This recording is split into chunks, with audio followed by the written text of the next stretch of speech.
Whiskey for the Ages is not sponsored or endorsed for any product or program mentioned in this show and receive no remuneration from their creators.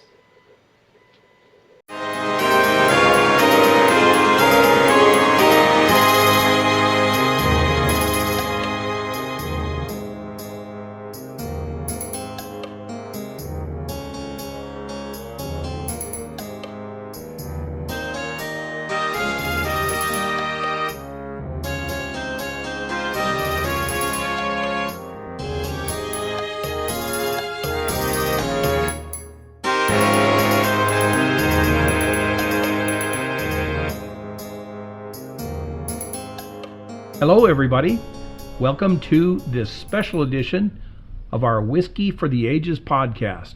I'm your host, Brian Dawson, and as always, I've got Hannah and Elora with me. Hannah here. Hi, I'm Elora. Thank you so much for listening in. Tonight is the final episode of our inaugural series. During these past 20 weeks, can it be that long, girls? Wow, 20 weeks? That's a bit shocking. We've had a lot of fun putting the shows together for you.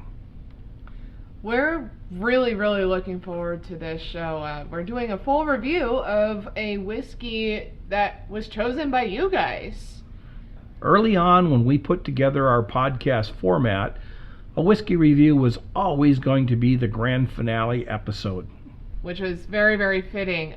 Several weeks ago, Hannah prepared a listing of whiskeys hiding in our bunker. The poll was posted in social media groups and on our Facebook and LinkedIn platforms. And it was on our Twitter one too. We didn't get too much response on the Twitter one, but overall, across all of our social media pages, the overwhelming response was Colonel E.H. Taylor Barrel Proof Batch 10. Thank you all very much. I know I've been saying a lot about that particular one and wanting to be able to finally open it. So thank you for making that dream come true for me. Our second place winner was Parker's Heritage Orange Curacao by a fair margin. But maybe that one can come up again in future seasons. or we might just sneak it in anyway. You never know. Well, before we jump into the review, I hope everyone in listener land has their glasses full. And if not, take a moment, fill them up, and then sit back and enjoy the show. Well then, what are we waiting for? Let's pour. All right, so what are we drinking out of tonight, guys? We're drinking out of Glencairn's. Yep, these are our classic tasting glasses. Almost all of our reviews are going to be tasted out of Glencairn's. We really like the way that the glass is shaped. It's good for nosing, keeps everything all nice and compact in there. It is our classic review glass. We certainly drink out of other glasses throughout the week, but for reviewing, the Glencairn really can't be beat. So what we do on high proof bourbons, and this is a high proof bourbon, anything over 120 proof, we tap off that first 1.5 ounces and we pour it into our infinity bottle. Some of you may know what an infinity bottle is, others don't, but essentially what we've done is we have a bottle that we work on throughout the year, throughout the months, and we fill it with these first pours. We do that because Hannah and I have noticed that when we drink bourbon, if we pour the first pour and somebody else gets the second pour, inevitably our tasting experience is different. So we're doing an infinity bottle of high proof neck pours. This pour tonight, this 1.5 ounces tonight, fills the infinity bottle.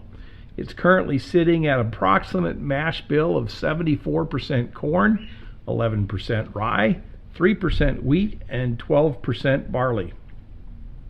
I think the math works out. If any of you guys wanted to start your own infinity bottle, we do have some recommendations and some tips on how to do that on our website. It's a pretty popular page, that one is. It gets multiple hits throughout the week, throughout the days.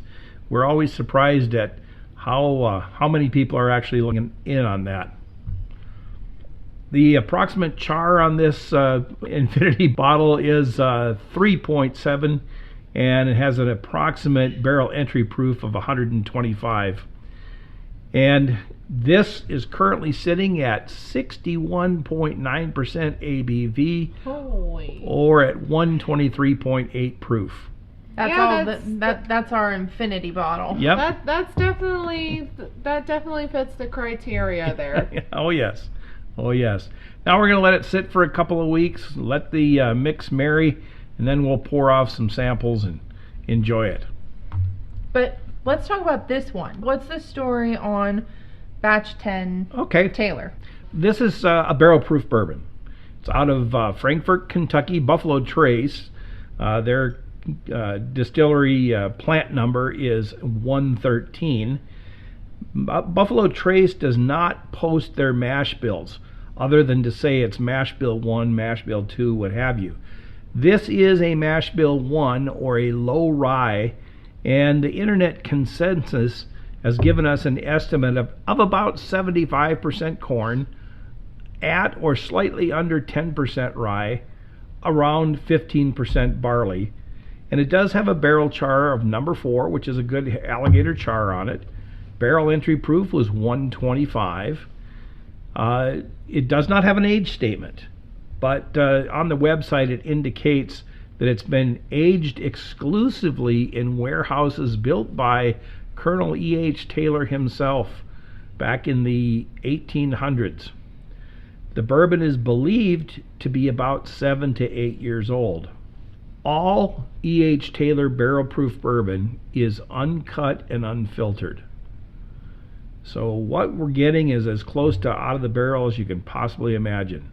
It has an ABV of 63.65% or 127.3 proof. And we paid, get this, $70.95 back in November here in Idaho. Of 2021. 2021. This one's been sitting in our bunker for a good long while, just waiting for an opportunity to open. Yep, we just recently finished a batch 8, which we absolutely love that bottle. So I did a little research on this one. There is an app out there. You can download it on your phone called Booze App, BOOZAPP, and we do not get any money from mentioning their product. But it has an average MSRP of $69.95 or $70. Suggested fair price is $216. That's what you might expect to pay out there, or should expect to pay if you're not getting it at retail. Just to give a case in point, batch 9 was $441 as a fair price. It's crazy. And the secondary average, and we are not in favor of paying secondary on anything, but the secondary average on the barrel proof here is $340, with batch 9 being slightly over $700 a bottle. I just don't get that, but I guess if you have to have it, it's your money. You can spend it however you see fit. Availability on this one, it is no longer produced. As we said, it was produced back in 2021. It's highly allocated. State of Idaho just gets a few cases of this every year, and we were lucky enough to snag onto it. Now, there is no marking anywhere on the bottle that says that this is a batch 10 or whatever batch. So how do you know it's a batch 10? Well, on the bottom of the bottle, there is a very faint laser code imprinted on the glass.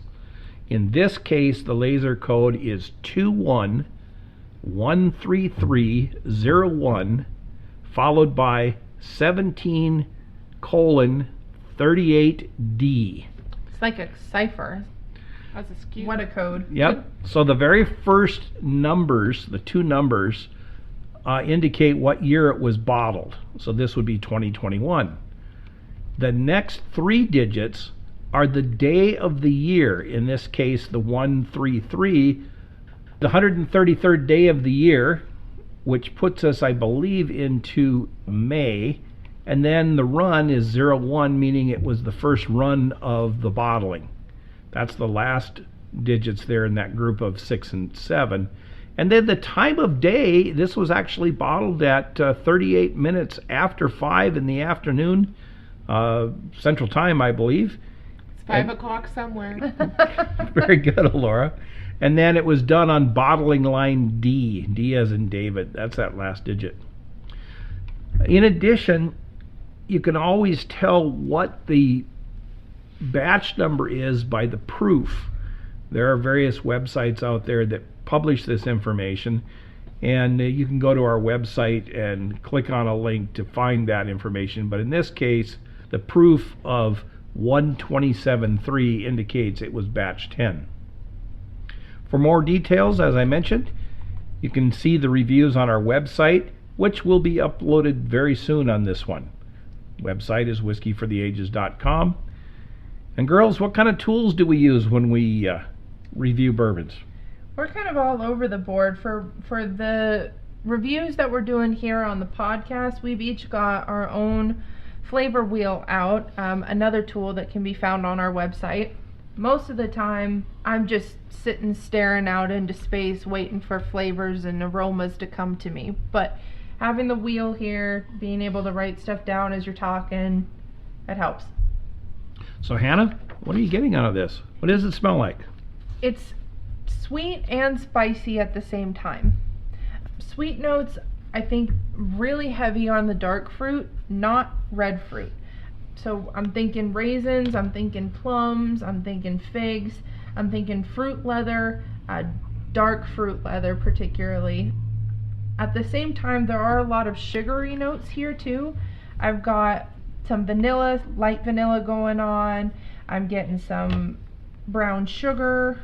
There's a bit of a toffee element as well.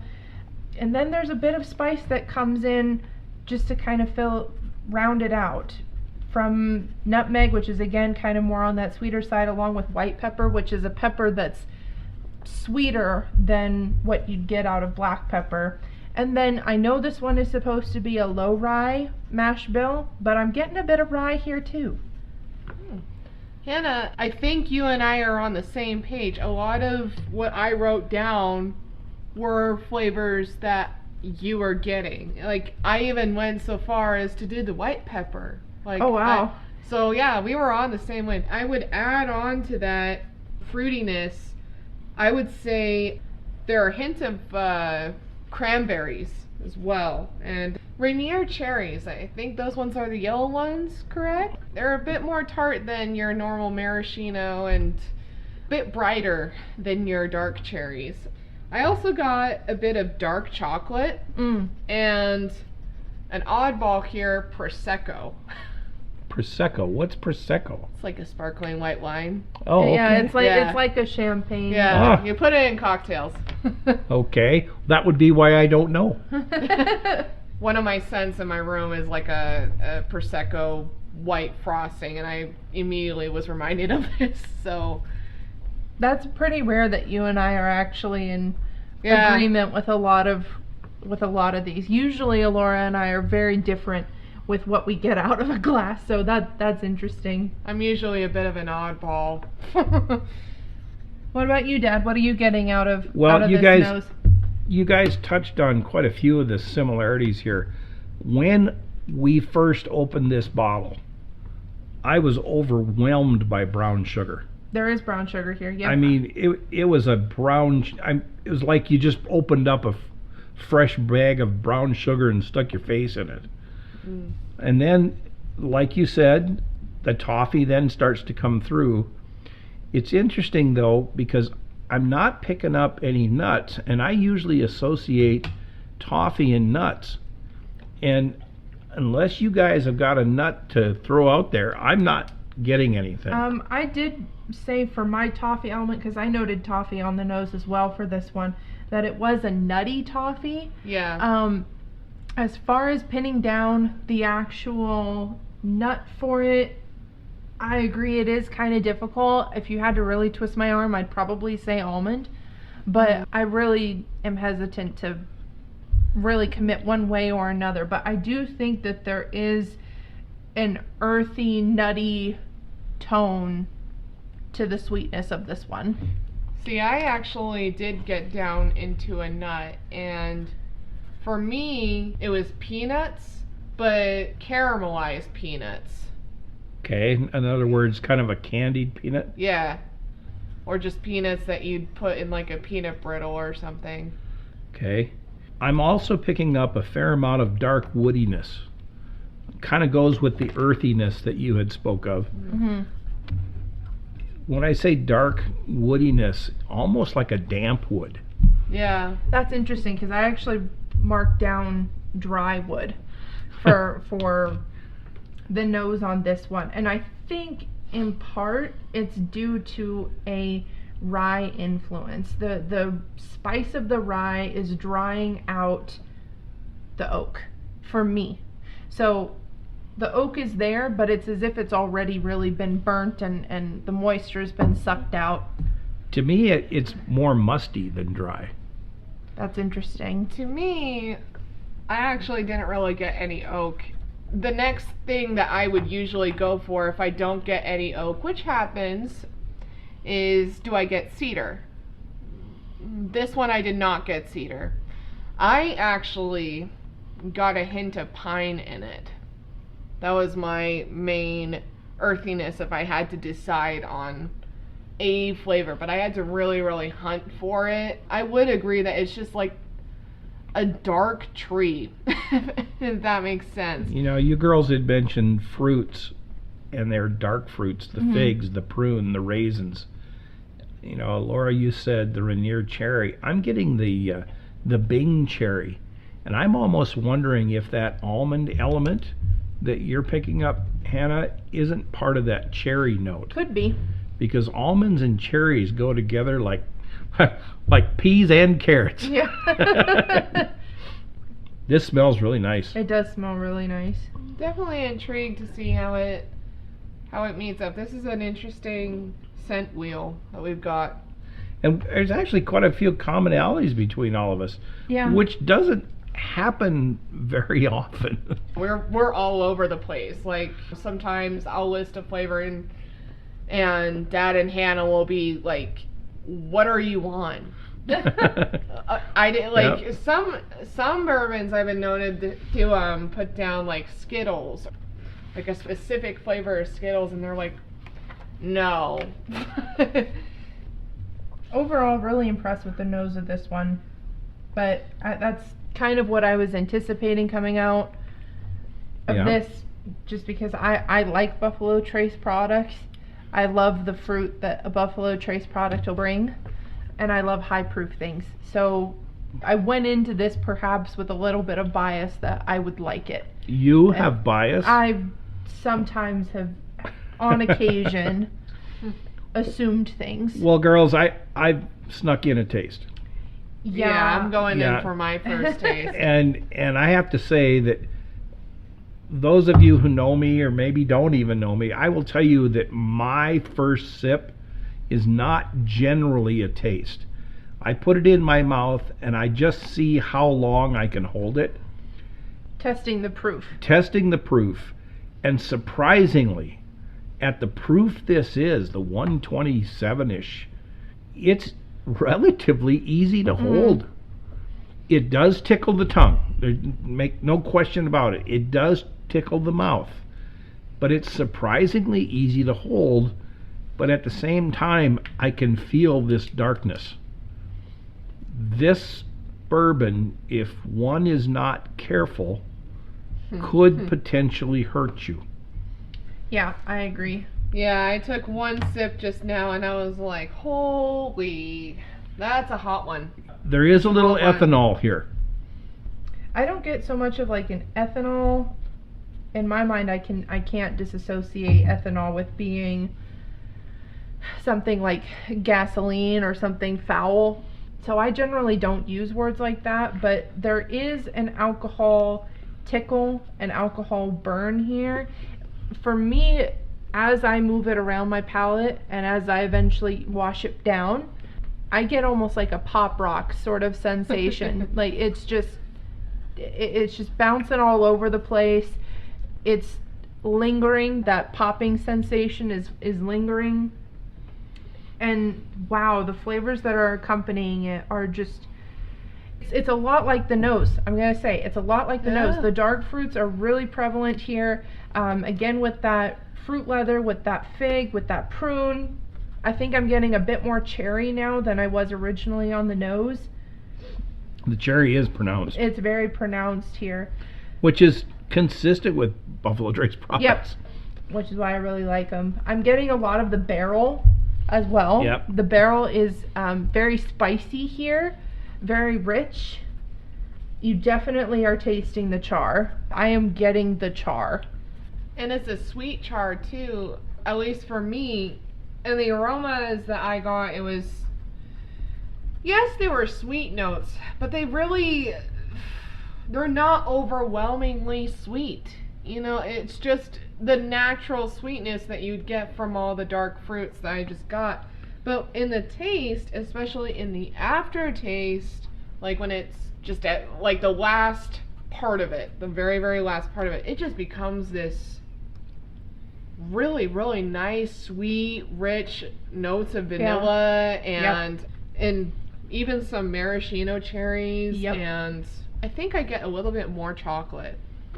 There is well. chocolate here. Yeah. Almost a dark chocolate element, but not so dark that it's bitter, but darker than milk chocolate. It I've got on my wheel like chocolate chips. I'm gonna specifically say the chocolate chips that you cook with, that you bake with.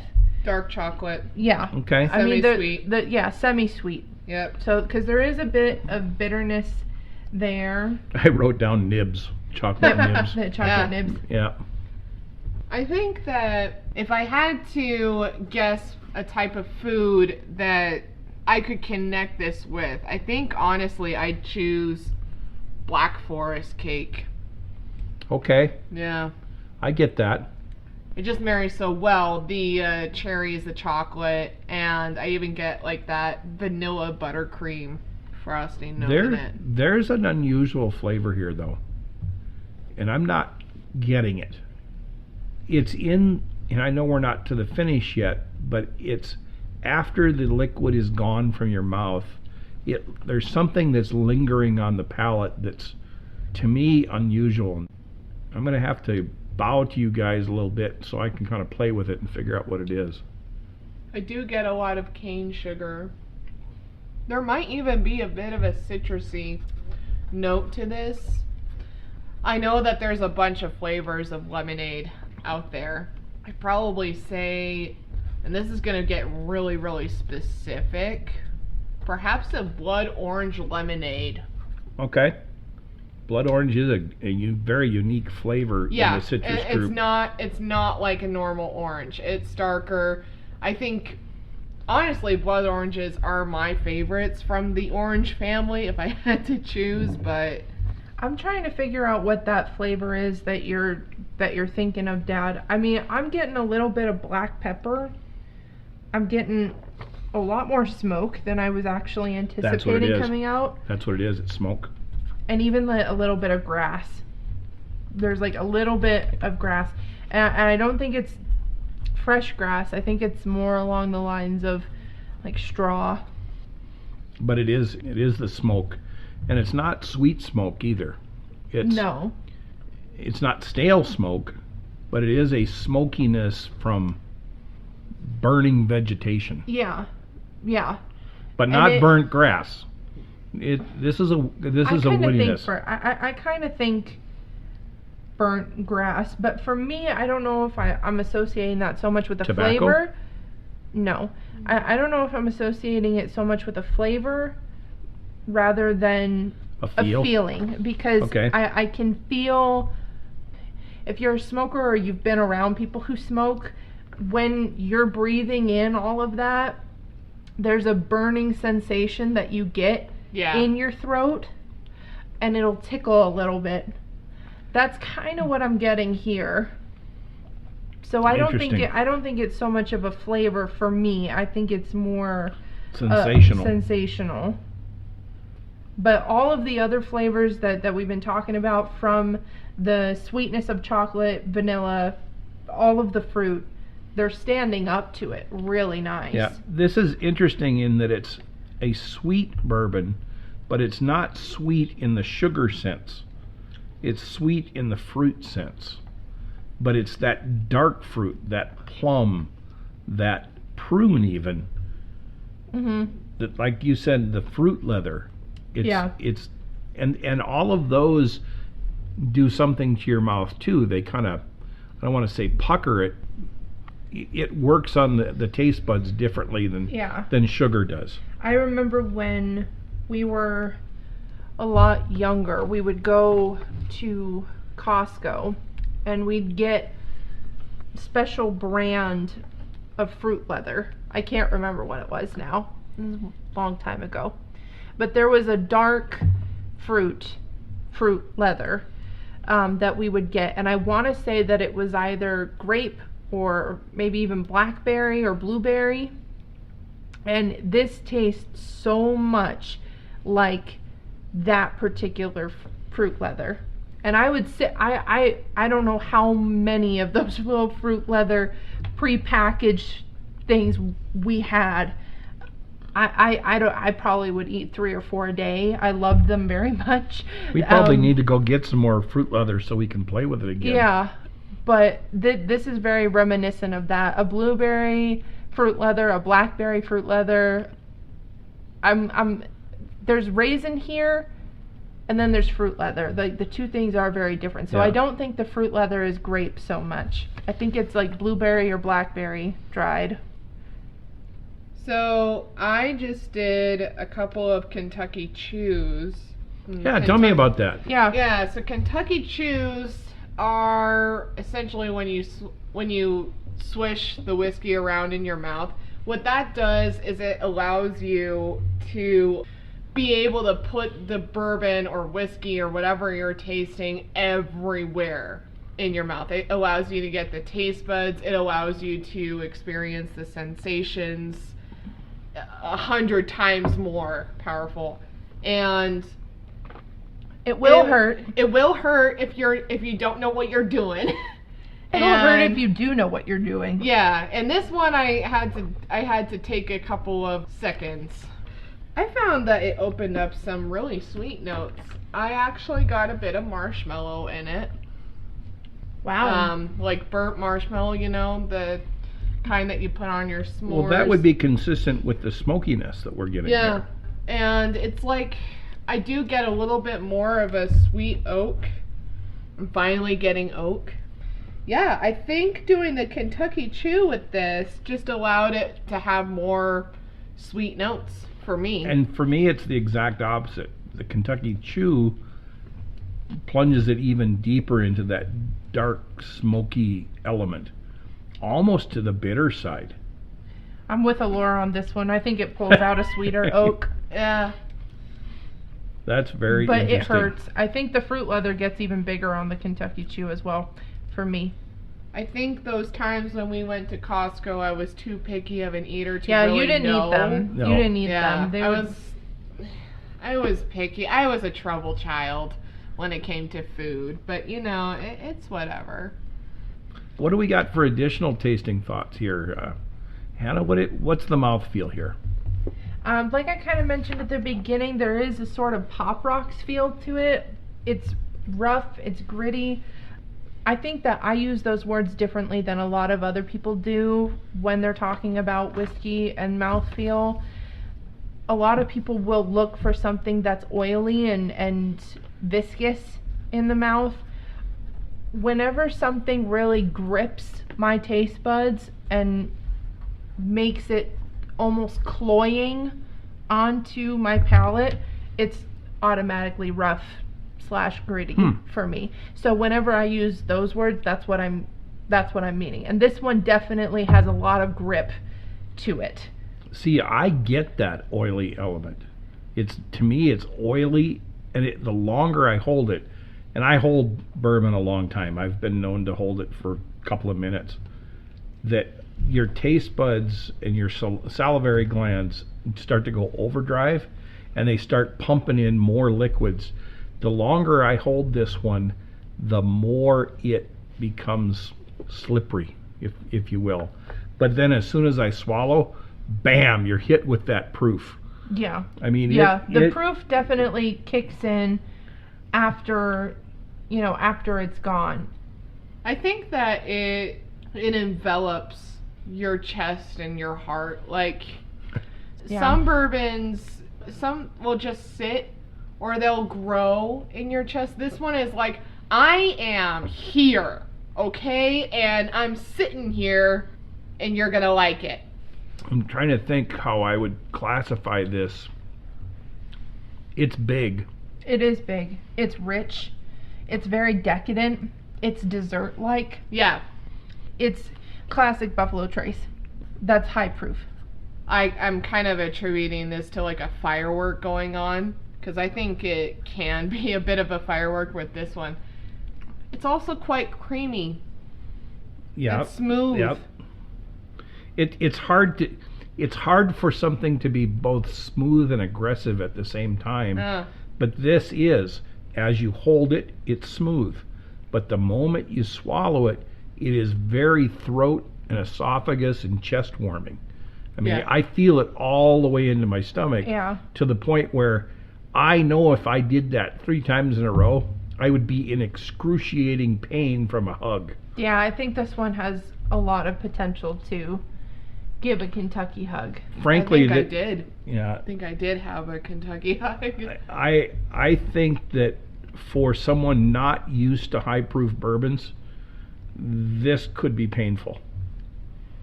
We drink a lot of high proof bourbons around our house. At the same time, though, I actually think that this one would be a great introduction to a high proof bourbon, just because Two there's different pages. Well, just because there's a lot of flavors that I think make it enjoyable. Yeah. I mean, there's a lot of different flavor profiles in bourbon, right? There's a lot of spice in some, there's a lot of herb and grass and earth in others, and those ones aren't always super approachable. I think with fruit, it's just a safe bet all around. So you already have a foundation of something that's naturally sweet, something that is warming. I think that you've obviously got to be gentle and slow with it. But I think this one would actually be a really good intro one. I agree. I think that, because Dad and Hannah really like high proof bourbons. If it's a high proof, there's a 99.999 repeating chance that they will like it. For me, I have to have more substance with a high proof bourbon. We went through a period of time where all we had for a few days was high proof bourbons, and they were downright painful. I did not enjoy them because I was like, I just taste hot. I didn't know hot was a flavor, but I just taste hot. Yeah. That's fair, and I will agree that the batch 10 here, all of the other flavors that are here actually stand up to the proof. They don't get buried in the proof. This is well blended It is very well blended. and well balanced. Yep. I would agree, yeah. For balance, let's go into that. Yeah. What does balance mean to you guys? Well, like you just said, the heat can stand there, but the fruits, the spices, the sugars, the oak, they all kind of balance with it. One is not overpowering the Right. other. When I do a review, I kind of do a wheel, and in that wheel I identify flora, and I identify, and the flora is going to be the fruits or what have you. It's interesting that this is a 74% corn-based mash bill, yet I taste no corn here. Yeah, that's a good point. I didn't even really think about Yeah. that. There's not a lot of corn. And it's largely because the rest of it takes over. Yeah. The earthiness takes over. I know I kind of hinted at tobacco.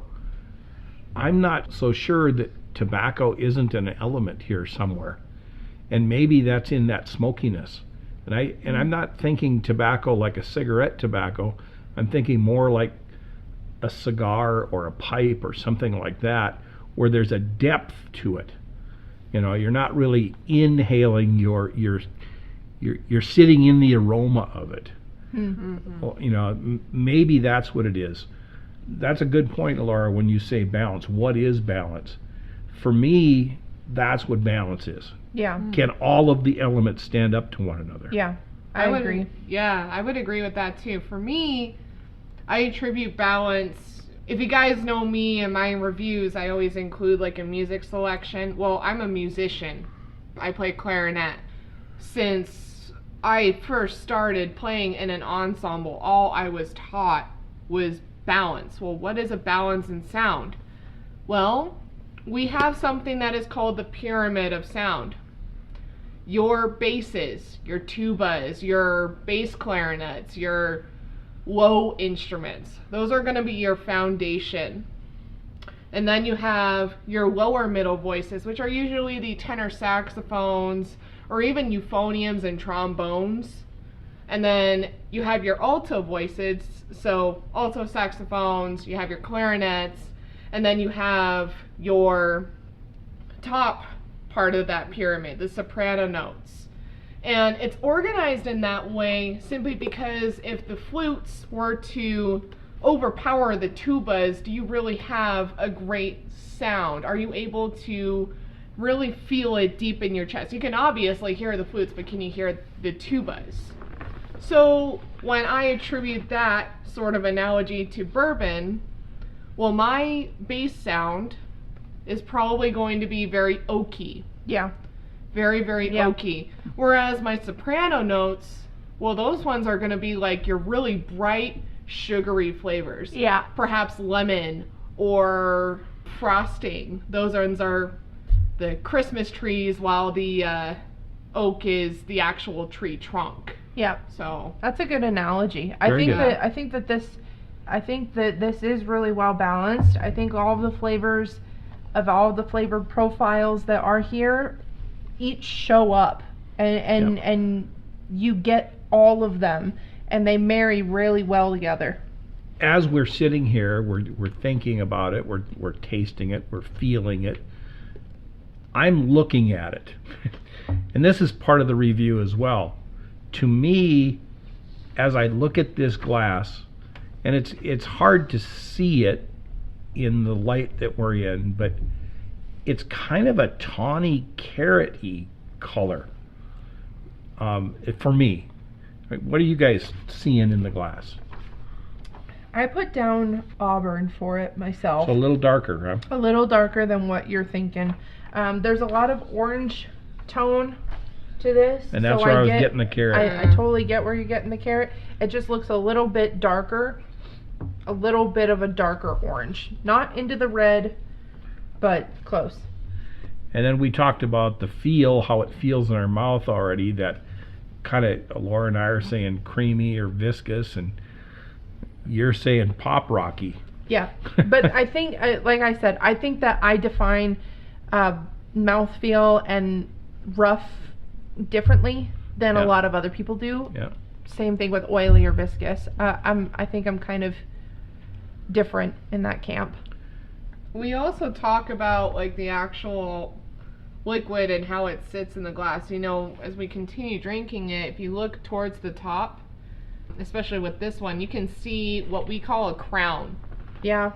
Yeah, so it's spotty. like a faint, yeah, it's kind of like a faint outline that just comes from whenever you take a sip. And sometimes you even look a little bit closer, you see some vertical lines. Yep, those are the legs.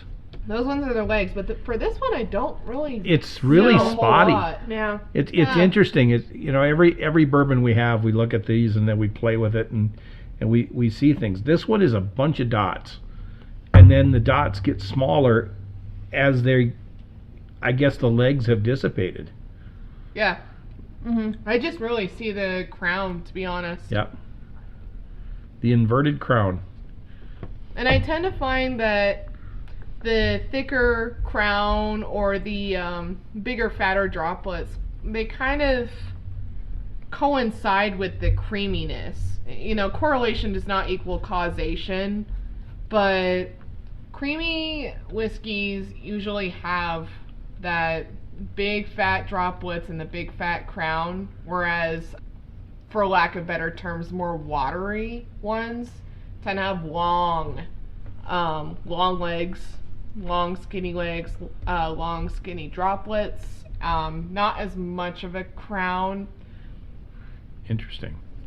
So in between all of our sips, we've been sensing the finish of this. And we've been talking about it a little bit too. Yeah. The finish here for me mirrors the nose and the palate. I'm getting a lot of those flavors coming through. I'm getting that sensation of deep, dark oak. I'm getting that sensation of dark fruits. I'm getting that sensation of spicy barrel char. That also lends itself to this balanced feel. You know, not only is it balanced across all the flavors, it's balanced from the nose and the flavors and on to the finish. This is a real enjoyable pour. I like it. Yeah, me too. I would also say that now in the finish, Hannah, I would agree that this one has rye bread. And I do get a little bit of rye bread in it. I also get a bit of pretzel bread. You know, oh my gosh. Yep. Yeah. I was thinking there's a bready element here, but I wasn't going to say it because I couldn't figure it out. But you're right. It is the pretzel bread. Wow. And it's coming through on the finish. Yep, I agree. Sometimes you just need a little teamwork to coax out those flavors. That pretzel bread was also there in the flavor. You think? I think it was. Mm-hmm. There was a bit of brininess to it. That big saltiness. Yeah, along with the white pepper. Well, so what do we think? I really love this. I really love this. I've been going slow with it, so it'll be a while before I can actually comment on an empty glass. I probably won't be able to do that in this podcast. That'll be something you'll have to look for in my review when that finally goes up. But I really, really enjoyed this. Yeah, I thought you would. It's a very fruity bourbon. You Yeah. tend to really like the fruity ones.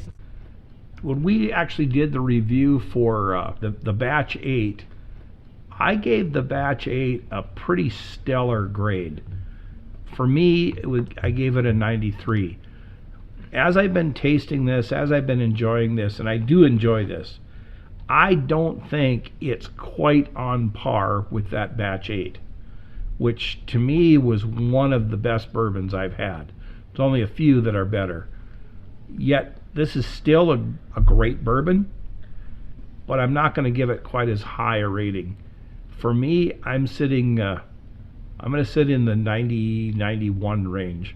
For sure, I'm going to have to dig a little deeper here, but in my 91s, I've got a couple of Bookers, an old Kentucky Chew, a kitchen table, both from 2018.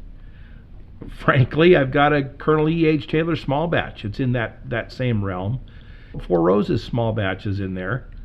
I have a Horse Soldier Reserve in there, which we just had some the other night. I love that one.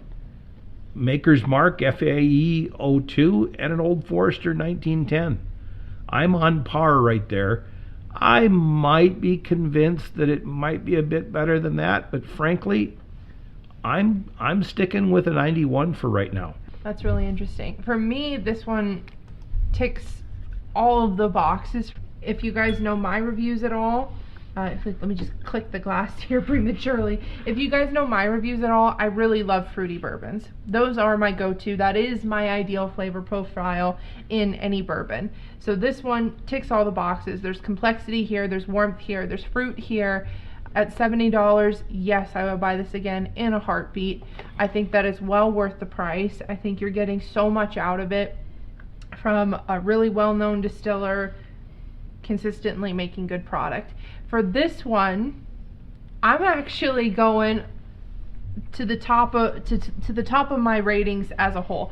This one's gonna get a 97 for me, guys. Whoa! So I don't really have a whole lot of bourbons within this category. That is the highest rating that I've ever given a bourbon.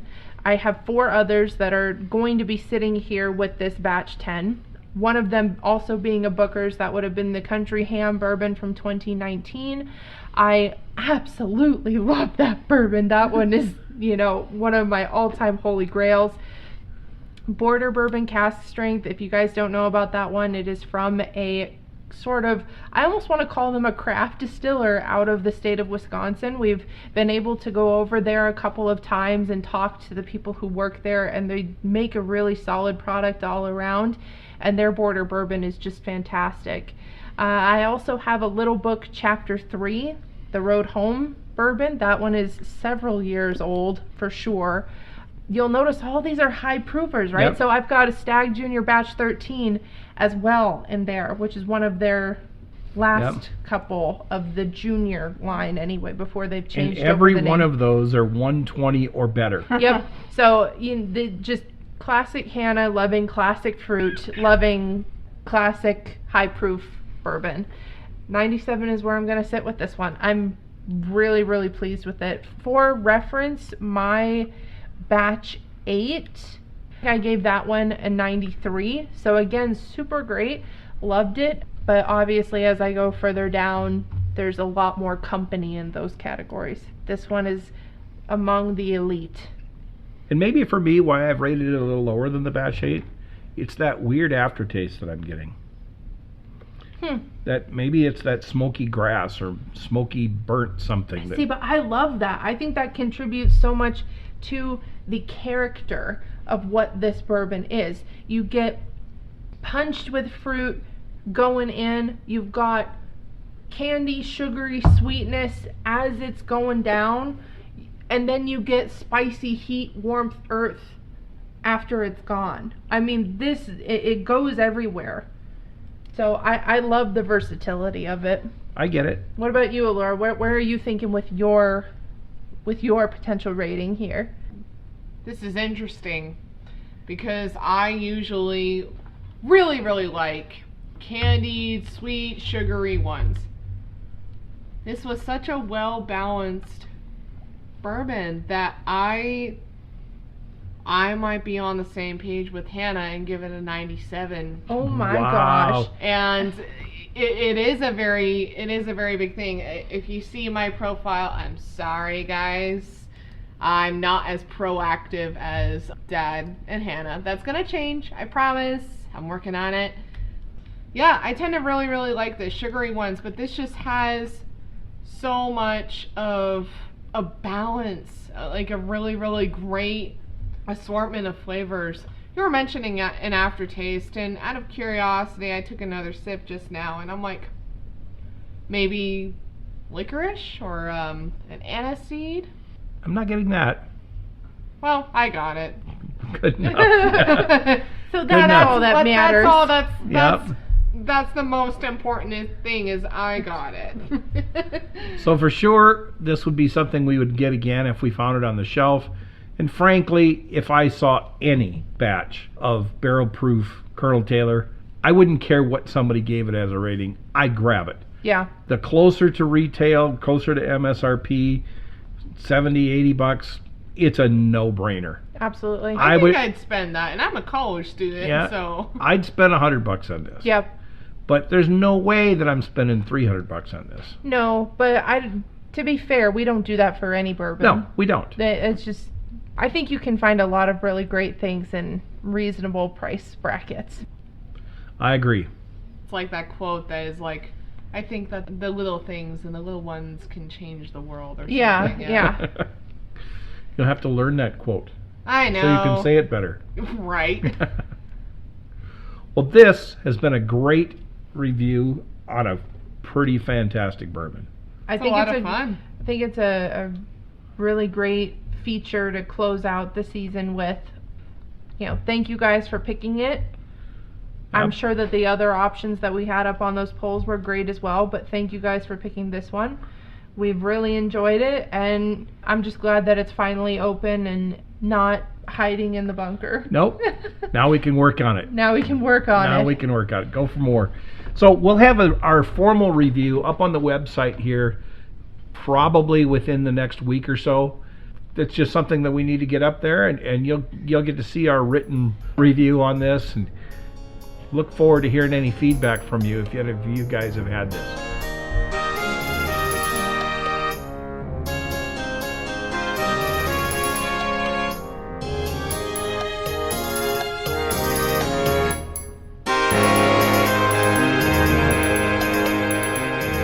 So let's move on to our news segment.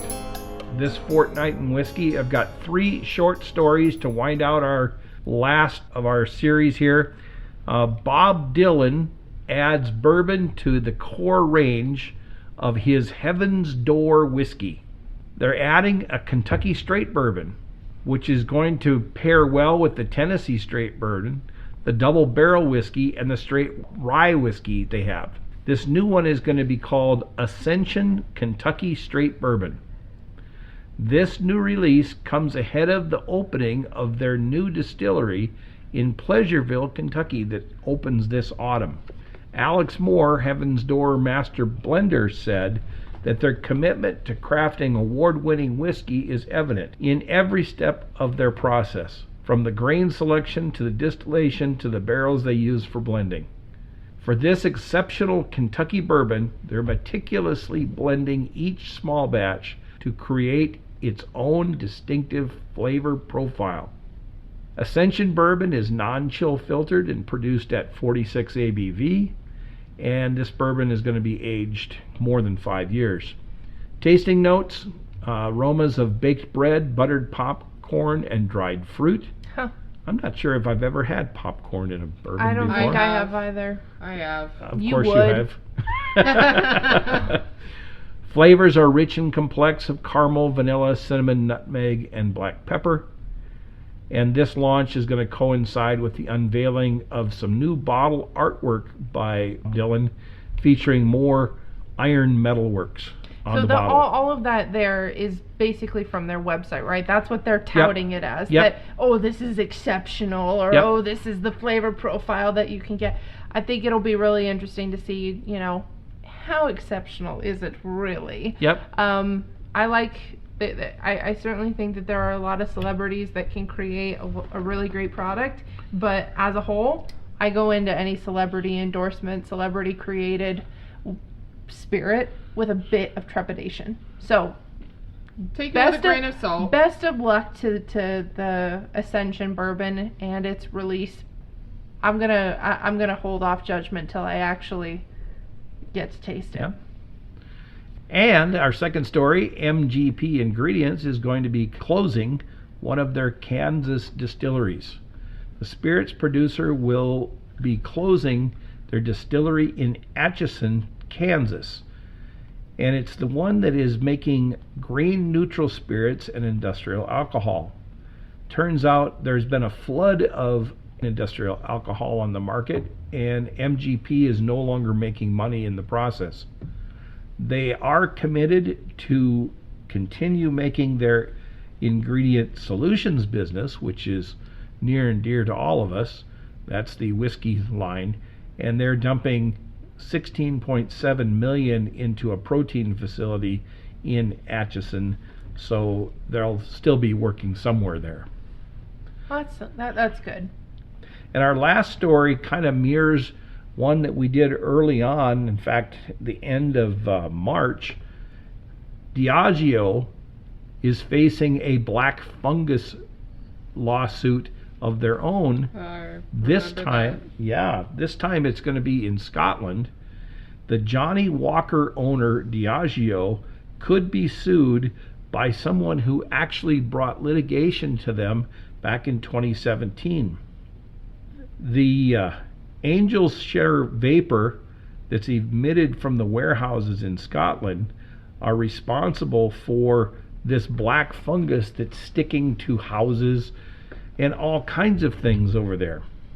That's right. I remember it was pretty destructive, this Yep. fungus.